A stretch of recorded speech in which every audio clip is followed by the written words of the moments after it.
കുട്ടികൾക്ക് പഠനത്തിന് പറ്റിയിട്ട് ഒരു ഇമ്പോർട്ടൻസ് ഉള്ള അവർ മൈൻഡിൽ എടുത്തിട്ട് പിന്നെ അവർ 10ാം ക്ലാസ് പ്ലസ് ടു ഒക്കെ എക്സാം റിസൾട്ട് വന്നതിന് ശേഷം അങ്ങനെ ചെയ്താൽ മതി ഇങ്ങനെ ചെയ്താൽ മതി അത് ശരിക്കും അവർക്ക് ഗൈഡൻസ് കിട്ടാത്തതുകൊണ്ടാണ്. ഗൈഡൻസ് അവർക്ക് കൊടുക്കണം. ചിലപ്പം ഒരു സ്പാർക്ക് ആയിരിക്കും അവർക്ക് മാറ്റങ്ങൾ ഉണ്ടാക്കുക.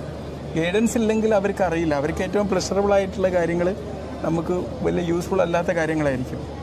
അപ്പോൾ ഗൈഡൻസ് നിർബന്ധം തന്നെയാണ്, അതിലൊരു സംശയവുമില്ല. അവർക്ക് അല്ലെങ്കിൽ അവർക്ക് അതിൻ്റെ ഗൈഡൻസ് കിട്ടില്ല.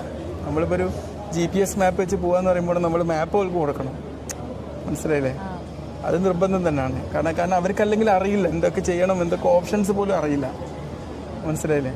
പിന്നെ കുട്ടികളെ മാക്സിമം ശ്രദ്ധിക്കേണ്ടതെന്ന് പറഞ്ഞാൽ അവരെ ഡിസ്ട്രാക്ഷനിൽ മാക്സിമം മോചിതരാകുക എന്നുള്ളതാണ്. കാരണം പലപ്പോഴും എന്താ പ്രശ്നം എന്ന് വെച്ചാൽ ഒരു അൺഫിനിഷ്ഡ് ടാസ്കുകളാണ് നമ്മൾ സോഷ്യൽ മീഡിയ കുട്ടികൾക്ക് ഇട്ട് കൊടുക്കുക.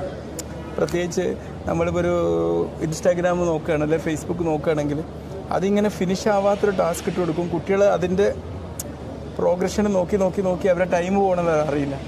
അപ്പം അവിടെയൊക്കെ ടൈം കൊണ്ടായിട്ട് ഇത് കൺട്രോൾ ചെയ്യാൻ കുട്ടികളെ കൊണ്ട് അവരെ ഡിസിഷൻ ആക്കിയിട്ട് കാണിച്ചു കൊടുക്കാൻ പറ്റും.